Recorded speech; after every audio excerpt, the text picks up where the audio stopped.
There's a number that almost every personal finance article, every YouTube video, every well-meaning friend will give you when you ask, how much do I need to quit my job? It's called the 25x rule. Multiply your annual expenses by 25, and that's your magic number. Hit it, and you're free. The problem? That rule was built for someone who is already retired. Someone who is 65. Someone with 30 years left maybe. If you're watching this, chances are, you're not 65. And that changes everything. Stay with me. Because by the end of this video, you'll have a framework that actually fits your timeline, not someone else's. In 1994, a financial planner named William Bengen published a study in the Journal of Financial Planning. He was trying to answer one specific question for his clients: how much can a retiree safely withdraw from their portfolio each year without running out of money? He analyzed decades of US market data, going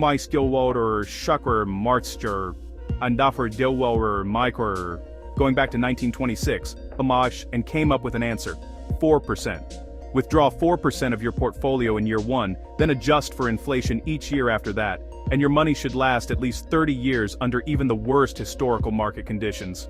That became the 4% rule, and from it came the X25 rule, because if you can safely spend 4% per year, you need 25 times your annual expenses saved to sustain that. Simple, clean, memorable. It's spread everywhere. But here's what most people sharing that rule forget to mention, or perhaps never knew in the first place. The 4% rule was designed for a 30-year retirement. It was built for someone stepping away from work in their mid-60s. That was Bengen's research window. That was the scenario he was solving for. It was never designed for someone leaving work at 35, 40, or even 50. Let's make this concrete. Imagine you're 40 years old. You've done the work, built the portfolio, hit your 25x number. You quit. Under the 4% rule, your money needs to last 30 years, which takes you to age 70. But average life expectancy in most developed countries now sits somewhere in the early to mid-80s. You could easily live to 85, to 90. That's not 30 years you need to fund. That's 45 to 50 years. And the 4% rule was never stress-tested for that. The longer your money needs to last, the more can go wrong. Market downturns early in your retirement, what experts call sequence of returns risk, hit harder when you have 5 decades ahead of you instead of 3. Inflation compounds over longer periods. Healthcare costs rise. The margin for error shrinks. So the number you calculated using X25, it may be too low, possibly significantly too low. And the difference between getting this right and getting it wrong is not a minor inconvenience. It is running out of money in your 70s with no way back into the workforce. And here's the part that should make you sit up. Even the man who created the 4% rule has since moved on from it. If this is already changing how you think about your number, subscribe before we go further, because what I'm about to walk you through next is the framework serious investors use instead. And it's not something most financial content will give you for free. In August 2025, William Bengen published a new book updating his original research. His conclusion? The number he now calls the Universal Safe Max, the maximum safe withdrawal rate based on historical data, is sharper point 4.7%, not 4%.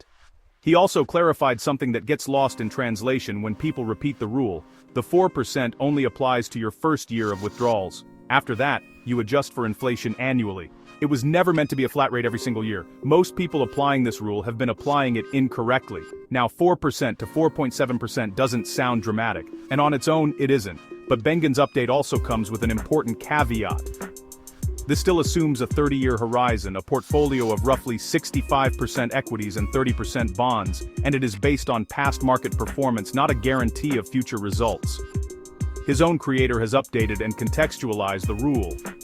If you're planning a 50-year early retirement, the original rule was not built for you. Full stop. So what do you actually use instead? Here is the framework. Step 1. Calculate your real annual expenses. Not your current ones, your retirement ones. Most people overestimate early retirement costs and underestimate later ones. Healthcare, travel, housing changes. Build in a buffer. Be honest. Step 2. Determine your actual time horizon. Take your current age. Subtract it from 90 or 95 if longevity runs in your family. That is your planning window, not 30 years by default. Your years. Step 3. Adjust your withdrawal rate for your horizon. As a general principle, and this is where you need to be conservative. The longer your window, the lower your safe withdrawal rate should be. Many financial planners working with early retirees use rates closer to 3% to 3.5% for 50-year horizons, rather than 4%. Step 4. Run the X25 calculation, but with your adjusted rate. If you're using 3.5%, your multiplier isn't 25. It's closer to 28 or 29. That is a materially different number. Step 5. Stress test for sequence of returns risk. If markets drop 30% in your first 3 years of early retirement, does your plan still hold? This is where most DIY retirement plans fail silently. They assume average returns, not bad luck timing. None of this is designed to scare you. It is designed to make sure that the number you're working toward is actually the right number for your life, not a number borrowed from someone else's retirement 3 decades ago. The 4% rule is not wrong, it is just not the whole story, and it was never meant to be. Used correctly, for the right person, with the right time horizon, it is still one of the most useful frameworks in personal finance. But if you're planning to leave work early, whether that is in 5 years or 15, you owe it to yourself to use a version of this calculation that was actually built for your situation. That is what Quiet Money is here for.